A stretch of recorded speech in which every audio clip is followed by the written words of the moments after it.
Voilà, donc le sujet de cet échange, c'est apprendre et évaluer, les deux étant allant de pair, dans un environnement numérique de travail. Voilà, donc merci aux intervenants qui vont évoquer ce sujet. Je propose que, par exemple, on demande à Philippe, qui est délégué académique au numérique dans l'Académie de Créteil, de dire quelques mots, et puis après à Pascal et aux autres intervenants de réagir dans, évidemment, ce qui doit être un échange, et pas simplement une succession de monologues, mais je crois que c'est bien parti. Merci. Alors oui, on peut présenter quand même rapidement les intervenants, puisque on ne les connaît pas tous. Je propose tout simplement qu'on passe le micro de l'un à l'autre et que se présente. Merci. Bonjour, je m'appelle Rachid Goussem, je suis représentant de la FIDEL. On est le syndicat lycéen. Voilà. Bonjour à tous, je suis Tarek Marawi, je suis étudiant en pharmacie et en santé publique à l'Université Paris-Descartes et je suis vice-président de la FAGE, la Fédération des associations générales étudiantes en charge des affaires académiques, et je suis également élu au CNESER, le Conseil national de l'enseignement supérieur et de la recherche. Bonjour à tous, donc moi c'est Giuseppe Aviges, je suis vice-président de l'Union nationale lycéenne, je suis lycéen en première dans le 93, donc l'UNL c'est la première organisation lycéenne de France. Bonjour à toutes et à tous, je m'appelle Lara Bakej, donc je fais partie de l'UNEF, le syndicat étudiant. Je suis également élue au CNESER et je suis étudiante en médiation culturelle en Master 1 à Paris 3. Bonjour, Pascal Romont, maître de conférence en mathématiques à l'Université Paris-Est Marne-la-Vallée. Vous avez le logo là, et je vous en parlerai de la suite plus tard. Et donc Philippe Roderer, inspecteur de l'éducation nationale et délégué académique au numérique de l'Académie de Créteil. Je te propose, sans transition, de poursuivre peut-être pour entrer dans le sujet. D'abord, merci à André Antibi d'avoir et à tout le comité d'organisation du colloque d'avoir mis le numérique à l'honneur de ce colloque. Il ne vous a pas échappé que le monde a changé avec le numérique, que le monde a changé en profondeur. On parle beaucoup d'ubérisation de l'économie, des pans entiers de l'économie sont totalement bouleversés aujourd'hui avec ces nouvelles technologies. Il n'y a pas de raison que l'école échappe à ce mouvement de fond. Un des d'ailleurs soutien du mouvement, Emmanuel Davidenkoff, parle de tsunami numérique et alerte d'ailleurs l'école en disant vous êtes-vous préparés à ce qui est en train de se passer et ce qui a radicalement, comme je le disais, bouleversé des pans entiers de la société. Il prend d'ailleurs comme exemple, lorsqu'il évoque ces sujets, l'exemple d'une société qu'on connaît bien tous, la société Kodak. Nous étions tous clients de cette société il y a encore quelques années, pas 40 ou 50 ans, quelques années. Et en quelques années, la société Kodak, qui pourtant avait déposé les brevets de l'appareil photo numérique, de l'imprimante numérique, cette société a été rayée de la carte par le tsunami numérique. Elle a été rayée de la carte parce qu'elle n'a pas pris le virage alors que les brevets étaient déposés, mais ses dirigeants n'ont pas cru bon faire de cette question-là une question centrale de leur stratégie. Alors, ma mission de délégué académique au numérique avec les corps d'inspection de mon académie, c'est évidemment d'alerter, d'accompagner, de former, de travailler avec les collectivités territoriales pour que ce virage du numérique soit pris. Un grand plan numérique a été lancé, je ne vais pas le détailler évidemment, c'est pas le lieu, mais en tout cas, les choses bougent. Le slogan de l'éducation nationale, c'est d'ailleurs « l'école bouge avec le numérique ». Mais l'école bouge avec le numérique, pas seulement parce qu'on fait entrer dans la classe des technologies nouvelles. Pas seulement parce que les collectivités équipent les collèges, les lycées, les écoles, et il y aurait beaucoup à dire d'ailleurs sur le niveau d'équipement et sur les débits Internet qui sont à votre disposition. L'école bouge parce qu'elle doit bouger, parce que les lycéens, les étudiants qui sont là autour de la table avec nous, eh bien ont changé avec le numérique. Et ils ont changé en profondeur. les rapports sociaux qu'ils entretiennent entre eux, qu'ils entretiennent avec les adultes, ont été profondément bouleversés par le numérique.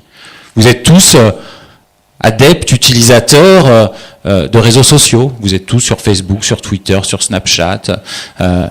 L'ensemble des relations sociales que vous entretenez, elles sont aujourd'hui déterminées par ces réseaux-là.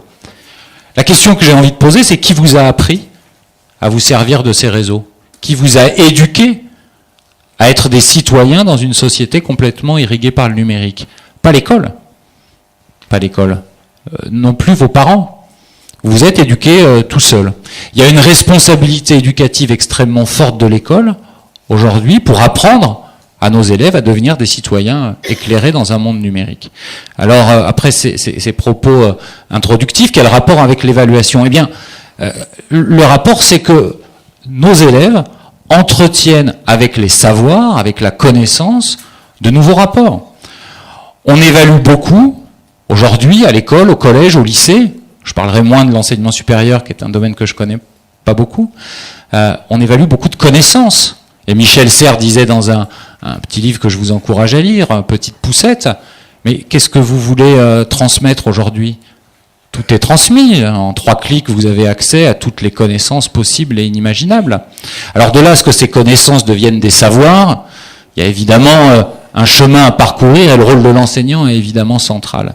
Mais en tout cas, lorsqu'on parle d'évaluation et que l'on se contente dans beaucoup de protocoles d'évaluation que nous mettons en œuvre à l'école d'évaluer des simples connaissances, sans doute avons-nous un travail à faire, nous enseignants, pour changer ces modalités de l'évaluation.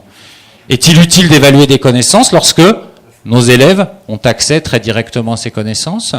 Ne serait-il pas plus utile, et ça a été dit dans l'une des tables rondes tout à l'heure, où je crois que c'est vous qui l'avez dit en intervenant, mademoiselle, ne serait-il pas plus utile d'évaluer notre manière d'aller vers les connaissances qui sont à notre libre accès sur Internet. Les modalités de l'évaluation, elles doivent être profondément repensées en regardant les possibilités qui sont offertes aujourd'hui à nos élèves d'évoluer dans ce monde numérique.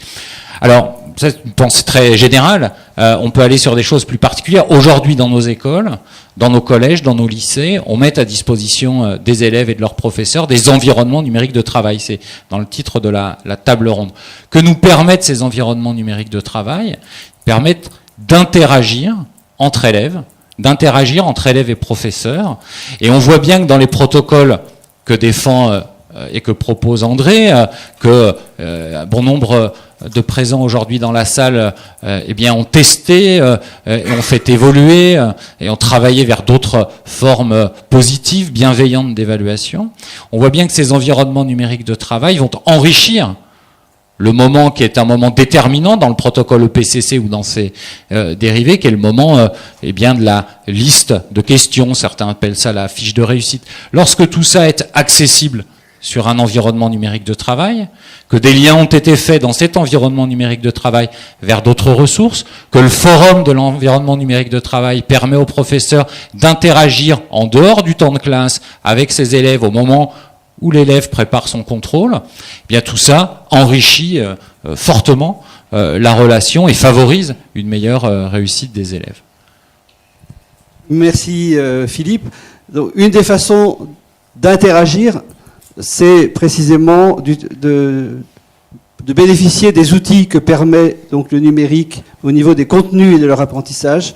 Et nous avons sur l'écran la première page d'une petite présentation que je remercie Pascal Roman, ici présent, de nous présenter.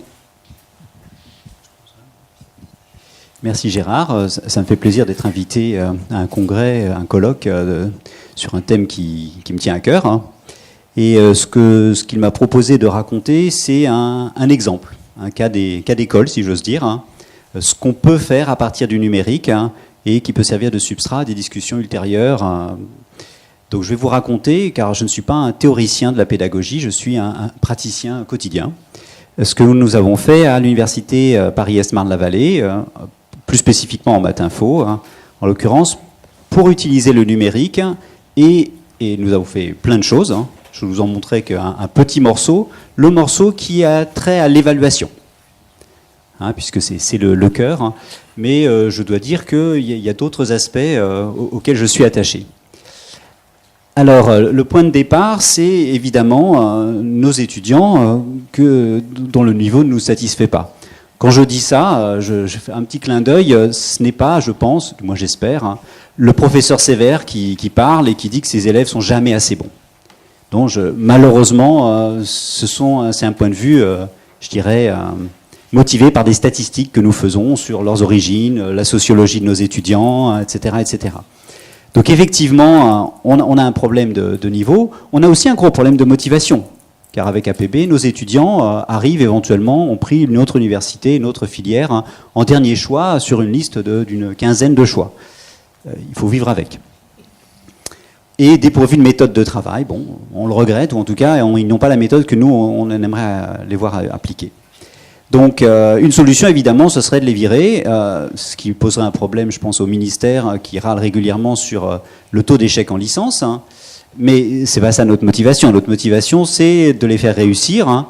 Pourquoi ? Mais parce que nous savons pertinemment que certains d'entre eux, en tout cas, ont le potentiel. Ils peuvent y arriver, on les voit arriver à la fin du master, hein, et très bien réussir. La question, c'est comment ?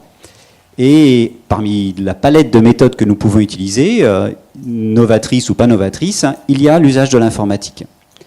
Donc la question, c'est quel effet de levier ? Et en particulier, par rapport à la notation, qu'est-ce que l'évaluation comment l'évaluation peut changer quand on utilise l'informatique.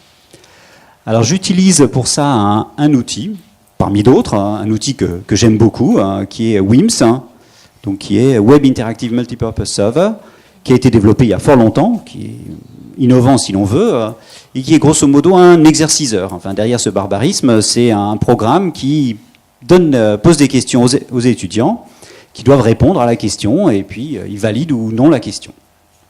Alors j'ajoute quand même que c'est le cran largement au-dessus du QCM de base, qui existe depuis longtemps, puisqu'il est, alors je vous l'ai noté, il est interactif, donc il est parfaitement capable de réagir à ce que va faire l'étudiant ou l'élève. Hein. Il peut gérer de façon fine l'aléa, donc on peut servir aux étudiants des exercices très différents, on peut même réagir donc à ce qu'ils vont faire. Hein. Et de notre point de vue, enfin au moins de mon point de vue de mathématicien, il est capable de gérer des objets très abstraits. Bon, je ne vais pas en dire plus sur WIMS, il est libre, oui. Il y a d'autres gens qui le connaissent. Hein. Alors à quoi ça ressemble ? Voilà typiquement un exercice que je pose à mes étudiants, ils doivent répondre. Hein, et le programme est parfaitement capable de déterminer si la réponse, y compris abstraite, est correcte. Ça en soi, ça n'a rien de spécialement novateur ni lié à la note. La façon, ce qui va changer, c'est la façon dont on l'utilise. Donc la première chose qui change, hein, c'est effectivement ce que disait Philippe Roederer, hein, le lieu. Les étudiants peuvent répondre à cette question n'importe où. Chez eux, oui, mais aussi sur les ordinateurs de la fac, à la limite en cours, oui, ils peuvent. C'est envisageable. Ils peuvent le faire sur leur smartphone s'ils ont une vue meilleure que la mienne. Ils peuvent faire ça n'importe quand. Donc on sort complètement du rythme classique, hein, même si nous leur imposons une fenêtre temporelle pour diverses raisons pédagogiques. Hein. Et là où ça devient intéressant, là où ça change la donne, c'est qu'ils ont la possibilité de répéter quand ils ont échoué. Et là, on sort complètement de l'évaluation classique où on a un essai et puis c'est le bac, on a réussi ou on a raté. Et si on a raté, on recommence l'année d'après. Et là où on recommence l'examen d'après, on fait la seconde session, il rate, il n'y a pas de problème, il recommence. Alors qui plus est, parmi les paramétrages de WIMS, hein, nous avons choisi celui qui ne pénalise pas l'essai. À savoir que leur note pour un exercice sera le best-of, le maximum, ou disons l'essai où ils auront réussi. Ils peuvent rater, ils peuvent réussir du premier coup, ils peuvent rater 10 fois, ils peuvent rater 100 fois. Du moment qu'ils réussissent à la fin, je valide. Ils peuvent copier aussi. C'est une très bonne question, j'y répondrai. C'est un des reproches classiques sur ces systèmes. Voilà, donc, ce qui veut dire qu'ils sont incités à faire l'exercice jusqu'à ce que réussite s'en suive. C'est ça qui va compter pour eux. Alors, deux reproches classiques, la copie et le coup de chance. Comme ces exercices sont tirés aléatoirement, ils ne peuvent pas copier. puisque aucun de leurs camarades n'aura le même exercice au même moment, ou c'est une probabilité extrêmement faible. Mais croyez, c'est notre boulot, donc on sait gérer ça. Pour le cas de questions qui ont une chance non négligeable de revenir, hein, et donc auxquelles on pourrait répondre soit en demandant aux camarades, soit en tirant au hasard, hein, on peut faire des ajustements qui rendent ces probabilités ridicules. Donc c'est très facile à faire. Donc on peut gérer ça. Je ne peux pas empêcher un étudiant de payer quelqu'un pour répondre à sa place. C'est du vice. Hein. Je ne vois pas qui accepterait ce genre de travail, mais bon. Alors, ce que j'aimerais dire, c'est que cette façon de noter change complètement le paradigme, le point de vue qu'ont les élèves sur cette évaluation. D'abord, ils peuvent viser le 100% de réussite, et qui plus est, ils l'atteignent. Donc sur mon amphi de 200 étudiants, selon ce qu'on compte comme étudiants présents ou fantômes, hein, j'ai entre un quart ou un tiers des étudiants qui ont la note maximale. Ils sont passés où les 2 tiers restants ? Ben, ils n'ont pas des notes maximales.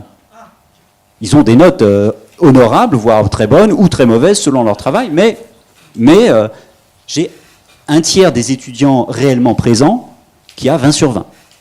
Et ils sont 20 sur 20 parce qu'ils ont validé tous les exercices. Et surtout, en fait, ce que ça implique, hein, c'est que je conçois cette évaluation, non pas comme un test, mais comme l'acquisition de compétences. Hein, être capable, à un moment donné ou un autre, d'avoir validé l'exercice, c'est avoir acquis une compétence. Donc ils ont tout le temps qu'ils veulent, enfin, modérément, ils ont beaucoup de temps pour acquérir cette compétence. Hein, de fait, hein, simplement en positionnant mes exercices comme ça, je change ma façon de travailler. Je sens que je vous prends trop de temps. Et je termine, c'est ma dernière. Hein, une autre possibilité que m'a offert le numérique, mais qui n'est pas exclusivement numérique et qui est pratiquée par d'autres collègues à la fac, hein, c'est celle de noter sur la participation. Et là, on ne note plus la qualité du rendu, on note simplement l'intervention. Donc des collègues le font pour les interventions orales. Moi, je le fais sur certains cours expérimentaux où ils doivent m'envoyer des mails pour me donner leurs réponses ou bien leurs questions. J'insiste sur le fait que je donne autant de points à une question qu'à une réponse. Ce qui m'intéresse à ce moment-là, c'est pas qu'ils me donnent la bonne réponse. La bonne réponse va être débattue en classe, elle va être obtenue, ils finiront par la comprendre. Ce qui m'intéresse, c'est qu'ils participent. Or, la participation est un véritable enjeu, je ne pense pas qu'à l'université. Et, de fait, cette méthode toute simple, cette carotte, augmente la participation.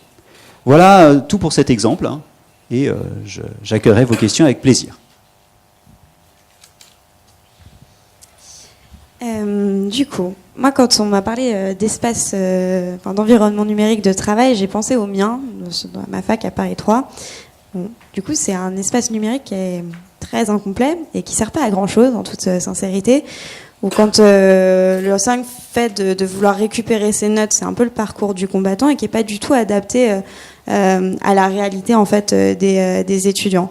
Il n'y a pas, par exemple, des cours en ligne pour toutes nos options, pour toutes nos UE. Il y en a même très très peu. Et en règle générale, c'est juste un espace qui nous permet pas d'interagir avec nos enseignants. Et je pense que je suis pas un cas d'exception, mais je l'utilise très très rarement. Et je pense que c'est une généralité pour l'ensemble des étudiants aujourd'hui en France. C'est nos ENT, comme on les appelle, on les utilise très peu et c'est pas un outil qui est mis à notre disposition pour plusieurs raisons. Moi, la première que je vois, c'est déjà parce que c'est pas réfléchi pour nous et par nous. Vous le disiez tout à l'heure, on est un peu la génération née avec un ordinateur dans les mains, quoi. Donc on sait utiliser les réseaux sociaux, on a développé des capacités par nous-mêmes. Et du coup, ça pose deux choses. C'est que déjà, on n'a pas la même relation au numérique que les générations précédentes, parce que pour nous, c'est intuitif.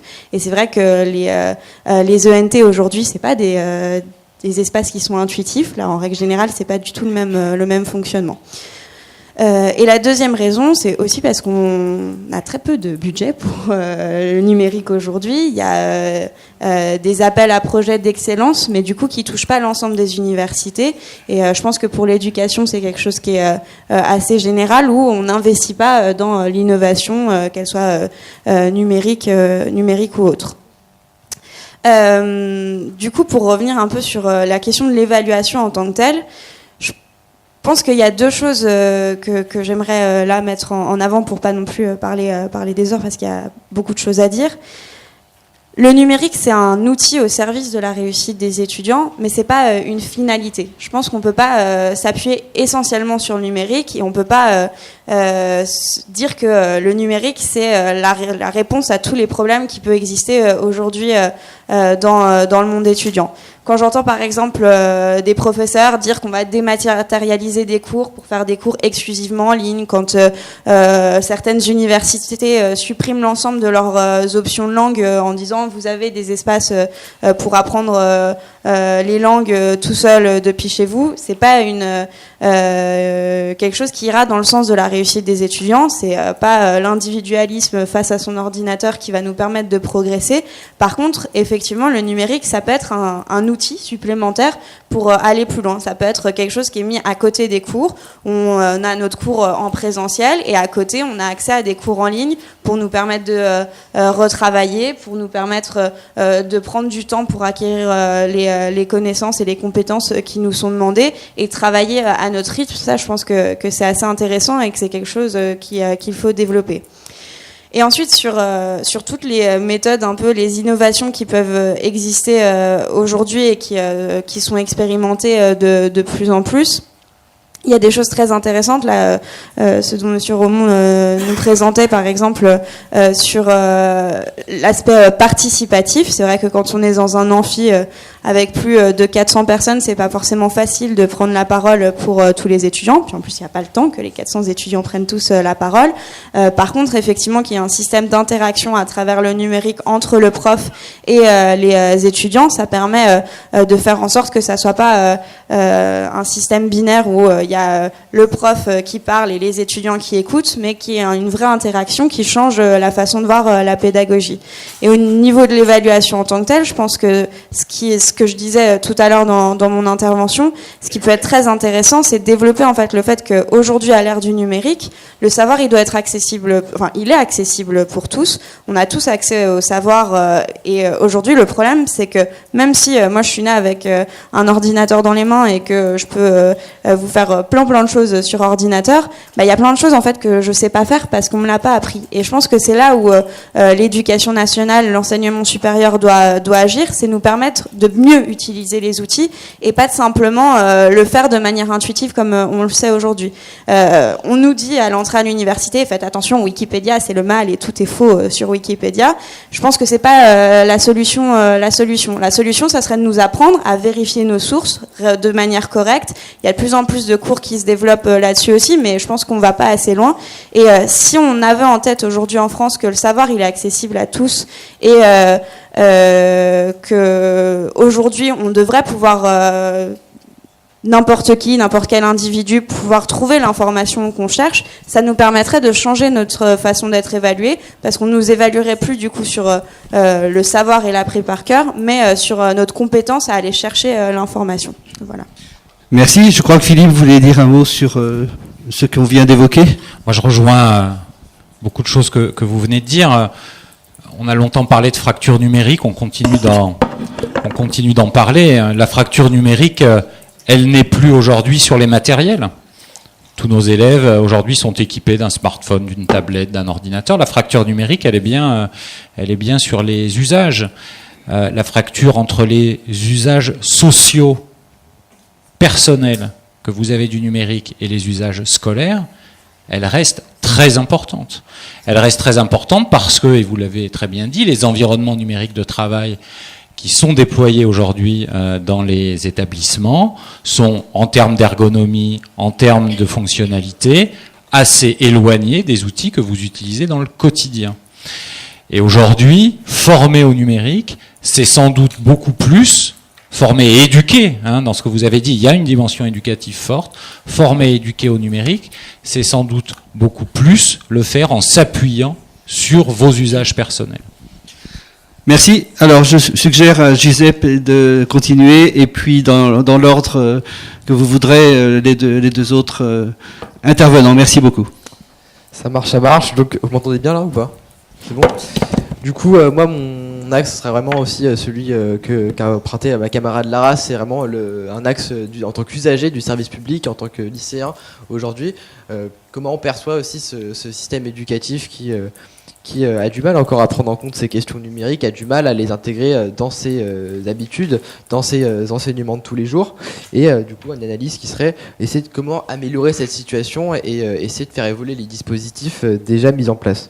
Donc le numérique, on l'a rappelé plusieurs fois au succès, en succédant les interventions, c'est les problématiques de s'ouvrir sur le monde. Faire en sorte que le lycée puisse et les facs et tous les bâtiments le système éducatif puisse s'ouvrir sur le monde, puisse être en raccord avec la réalité de notre époque, en raccord avec notre quotidien, sur par exemple les compétences qu'on va nous demander quand on va arriver dans un travail. Qu'est-ce qu'on va mettre sur un CV? Est-ce qu'on va mettre qu'on sait utiliser tel ou tel logiciel? Est-ce qu'on va mettre qu'on sait utiliser telle ou telle compétence qui est liée à l'informatique? Et en soi, c'est un véritable plus qui nous permet de faire un nombre incalculable de choses. Et notamment aussi dans la vie de tous les jours, quand par exemple aujourd'hui on regarde un tas de services dématérialisés, ne serait-ce que les comptes bancaires, ne serait-ce que dans les guichetteries, dans les métros, etc. Oui, il faut savoir utiliser Internet, oui, il faut savoir utiliser tous ces outils-là, et ça c'est à l'école que ça s'apprend, ça s'apprend aussi dans ces cadres-là, parce que bien sûr il y a l'intuition, il y a découvrir aussi par soi-même tous ces outils-là, et ça on le fait déjà, et cette génération l'a montré. Et par contre, il faut aussi avoir aussi des compétences qui parfois sont plus poussées et qui demandent quand même un accompagnement sur l'utilisation de certains logiciels, certaines démarches. Et il y a encore un vrai travail à faire dans notre système éducatif, que ce soit sur la question de la mise à disposition des outils numériques. Donc c'est faire en sorte que nos écoles aient réellement un matériel qui soit assez... comme vous disiez, ergonomique et qui correspondent aux outils qu'on a dans la vie de tous les jours. Et ça, c'est une bataille qui est encore loin d'être gagnée, avec des budgets qui n'augmentent pas forcément dans nos académies. Et c'est une vraie bataille à lutter, à mener partout en France. Donc notamment, il y avait par exemple des expériences qui étaient faites dans certaines académies ou certaines villes où des mairies et des académies pouvaient par exemple financer un ordinateur portable aux collégiens, et qui recevaient à chaque fois en arrivée de 6e. Et on a vu par exemple, moi je donne l'exemple de la ville de Montreuil, où on a vu plein de collégiens pouvoir vraiment se saisir de ces outils et s'en servir comme un véritable plus tout au long de leur scolarité, parce qu'ils venaient de familles qui ne pouvaient pas forcément se payer ces outils-là, et que maintenant il y a une inégalité qui se joue moins sur le rapport à l'outil, sur comment l'utiliser, mais l'inégalité se manifeste sur est-ce qu'on possède ou pas cet outil. Et je pense que là aussi l'éducation peut aussi avoir un rôle à tenir sur réduire cette inégalité. Après avoir passé cette question du matériel qui est évidente, il y a aussi la question de à quoi sert le numérique dans notre éducation. Est-ce qu'il vient remplacer et dématérialiser tous nos cours, ou est-ce qu'il arrive en complémentarité au fond et aux outils qu'on a déjà actuellement? Et je pense que c'est dans ce second créneau que le numérique doit s'insérer. C'est apporter l'au-delà, apporter tout ce qui nous permet de s'ouvrir sur le monde, apporter des outils qui permettent aussi de simplifier, et de rationaliser ce qu'on fait dans la vie de tous les jours dans le système éducatif. Par exemple, un ordinateur peut nous permettre de pouvoir faire visiter par exemple une ville, mettons, au lieu de faire un voyage scolaire à Londres par exemple, alors qu'on n'a pas forcément le temps dans une année scolaire, un cours peut par exemple ouvrir sur internet une page et mettre une vidéo de telle ou telle ville comme un reportage ou ce genre de choses. Donc c'est des outils qui sont extrêmement intéressants, et un fonds qui est énorme et qui peut être vraiment complémentaire et bénéfique pour notre système éducatif et pour les lycéens. Deuxième partie du coup sur la question de l'évaluation. Je vous pousse rapidement. Aujourd'hui, on a le B2I qui est mis en place dans les collèges, le C2I qui est aujourd'hui dans les facs, et ça c'est des systèmes d'évaluation qui sont en cours aujourd'hui. Alors le C2I, je reviendrai moins là-dessus parce que c'est la question étudiante, mais surtout sur le B2I qui est du coup au collège. On se rend compte qu'aujourd'hui que le B2I en fait c'est quelque chose qui est validé à la va-vite par des professeurs qui finalement n'est pas représentatif en fait des compétences qu'ont les collégiens dans ce pays-là, et finalement ouvrir une page internet et savoir appuyer sur le bouton allumé on sur un ordinateur, ça coule sous son sens. Faut remettre dans le contexte, le B2I a été créé au début des années 2000 où on avait comme objectif de réduire ces inégalités avec des personnes qui ne connaissaient pas forcément ces outils-là. Mais il y a repenser aussi ces systèmes d'évaluation, et pourquoi pas par exemple reculer par exemple le C2I qu'on a à la fac et le ramener sur le lycée, sachant qu'au lycée on n'a pas d'évaluation informatique. Alors le B2I ne sera plus exigible pour l'obtention du brevet, et c'est sans doute le meilleur service qu'on puisse rendre au B2I.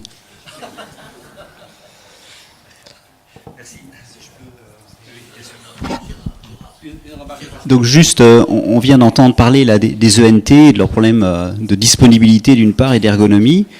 J'aimerais quand même souligner que c'est pas la totalité de l'histoire.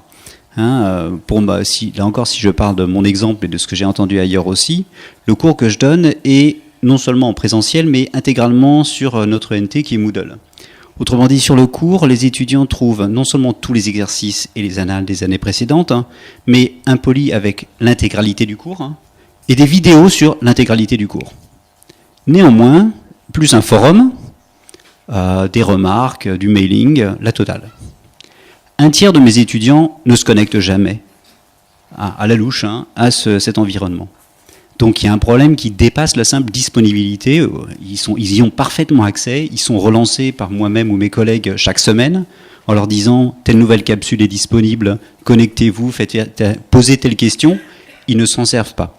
Donc il y a un problème d'acquisition, il y a un problème effectivement de familiarité, il y a beaucoup de problèmes, mais au-delà de ça, moi ce que je perçois c'est un problème de motivation, c'est-à-dire que l'outil c'est fabuleux, mais s'ils n'ont pas envie de s'en servir, il faut se poser la question pourquoi on les a placés devant cet outil. Voilà. Malheureusement, on ne peut pas poursuivre tous les dialogues qui seraient nécessaires, mais on pourra le faire en atelier. Merci donc à Tarek Tarmaoui et à Rachid Wissem juste après. Du coup, Tarek Maroui pour la FAGE, je vais être très bref parce que je peux comprendre qu'on était pressé par le temps. Le numérique, c'est un sujet dont on s'est saisi, notamment dans le cadre de nos états généraux de la pédagogie, parce que c'est un domaine assez important et un outil assez intéressant pour répondre à un certain nombre d'enjeux. Le premier d'entre eux, c'est la diversité des profils dans l'enseignement supérieur. On va se retrouver face à un changement de paradigme entre formation initiale et formation continue pour une formation tout au long de la vie. Et en ce sens, il paraît important non seulement de développer des régimes spécio-études, mais aussi de permettre à tout un chacun de se saisir justement des enseignements qui sont dispensés à l'université. Cela passe par des enseignements qui soient d'une manière un peu plus générale rendus disponibles. Cela passe également, quand on a une diversité de profils, à apporter des réponses pédagogiques qui correspondent aux attentes des différents profils.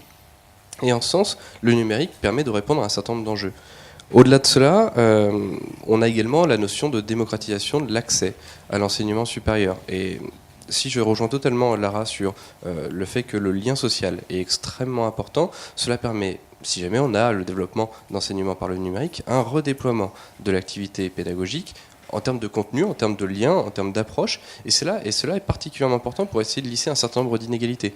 Parce que dispenser un cours magistral devant tout le monde, c'est aussi laisser subsister un certain nombre d'inégalités au préalable sur les compétences qui ont été développées par les différents étudiants au préalable. Et je pense que créer du lien, permettre un accompagnement, permettrait de lisser un peu cela. Au-delà de cette question, on le sait tous, un étudiant aura plus ou moins de facilité à apprendre à développer une notion. Pour certains, ça peut prendre 5 minutes, pour d'autres 5 fois plus, et inversement sur d'autres notions.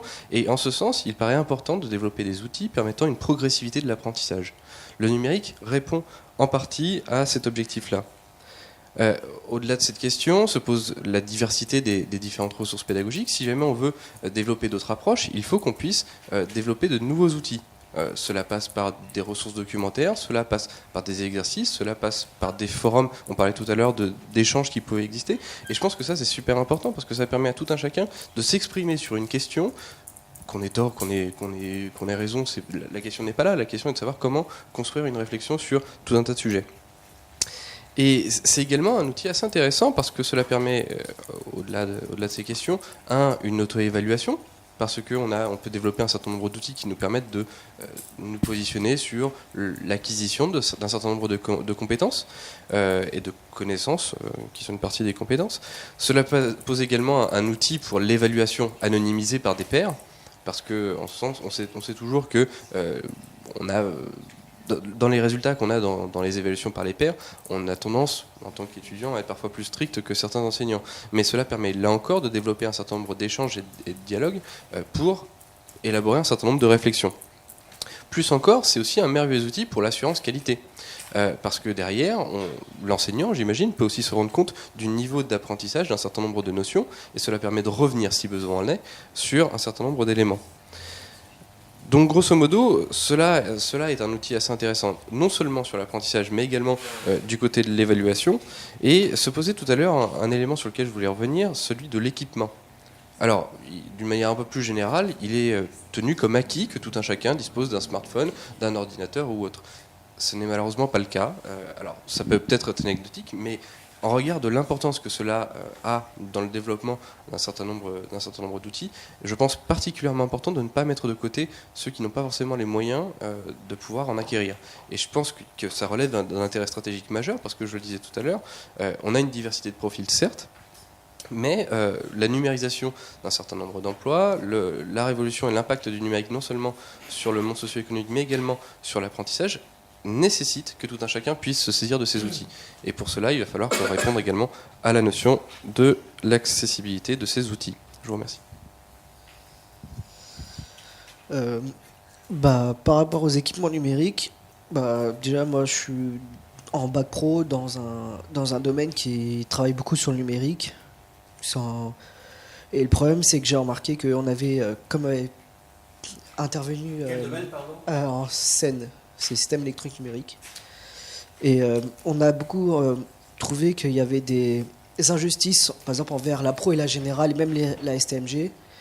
Parce que par exemple, moi qui travaille qui avait beaucoup besoin par exemple de machines, de bons ordis, et on n'avait que des vieilles machines qui mettaient 15 minutes à démarrer, avec Windows XP. On ne travaille pas sur du matériel qu'on va trouver en entreprise désormais. Et en général, quand on allait par exemple faire nos TP de physique-chimie, on trouvait que eux, ils avaient les derniers systèmes d'exploitation, les dernières machines, alors que nous, on avait, même l'année dernière, on avait encore des écrans cathodiques. Et on passait 4 heures sur des écrans cathodiques. À la fin, on avait mal à la tête et tout ça. Il y en a beaucoup qui portent des lunettes à cause de ça. Et c'est vrai qu'il faudrait plus développer le numérique, mais aussi le développer aussi sur smartphone, parce qu'on remarque que tout le monde passe son temps, même en cours, sur leur téléphone, la plupart. Et on a, ça serait bien, par exemple, il y a Lily, que tout le monde connaît, je pense, qui permet d'avoir, par exemple, nos cours, nos devoirs, notre emploi du temps, et les profs peuvent faire passer des messages. Et ça serait bien de développer une application, je ne sais pas si elle existe, je ne pense pas, mais sur smartphone. Comme ça, les élèves pourront être toujours connectés sur leur smartphone. Alors Lily, c'est l'ENT des lycées d'Île-de-France. Il y a une application sur smartphone, quel que soit le système d'exploitation, qui existe désormais. On n'est pas informés, nous, élèves, en tout cas. C'est ça. Ouais, ah bon ? Non, même pas, on n'est même pas informés.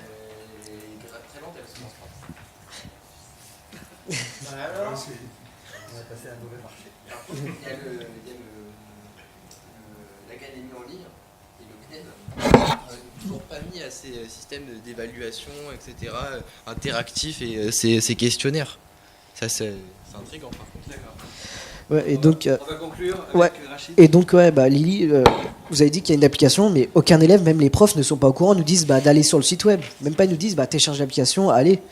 Donc déjà, ça serait bien de faire passer des informations sur ça. Et aussi, par rapport à l'orientation, par exemple, on a rencontré, nous, à la Fidèle, un homme avec son équipe qui développe une application d'orientation. sur smartphone. Donc déjà, ça serait révolutionnaire, je pense. Et ça serait, par exemple, une orientation par rapport aux expériences. C'est-à-dire que, par exemple, quelqu'un qui est en fac et un élève qui est en post-bac et qui veut savoir son orientation et qui veut faire, par exemple, telle étude supérieure, et va taper ses demandes et quelqu'un qui a fait déjà ses études pourra intervenir et lui expliquer ce qu'il fait, ce qu'il a fait dans et comment ça se passe dans ses études, quoi. Voilà, donc on a dépassé le temps. Il y a une question de Ludovic Détemps. On va lui passer un micro parce que sinon il n'y aura pas de restitution s'il parle sans micro. Non, ça marche pas. Il faut prendre un micro portable. Voilà. Et donc j'en profite entre-temps pour dire que, comme on le voit et comme on le sait, le numérique a complètement dépassé le stade de dépôt d'informations. On met une information sur une étagère et quelqu'un peut aller la chercher. C'est très bien, c'est indispensable. Mais il s'agit évidemment, et les intervenants l'ont montré, d'interagir au service de l'apprentissage et de l'évaluation. C'était un petit mot en attendant que Ludovic intervienne. Merci. Oui, merci. Donc Ludovic Détemps, je suis enseignant-chercheur en mathématiques à l'ENAC, l'école d'aviation civile de Toulouse. Je vais faire très court. On a compris que les élèves et les étudiants étaient en forte demande d'outils numériques adaptés à leur utilisation. Mais qui forme les formateurs, qui forme les enseignants sur ces outils-là? Parce qu'en fait, moi j'utilise plein d'outils informatiques, dont Moodle, la plateforme bien connue des enseignants dans le supérieur. Mais voilà, qu'est-ce qui est mis, donc une deuxième question subsidiaire, qu'est-ce qui est mis en pratique, notamment dans l'académie, pour permettre aux enseignants de se former à ces outils-là pour pouvoir aussi former les élèves et les étudiants.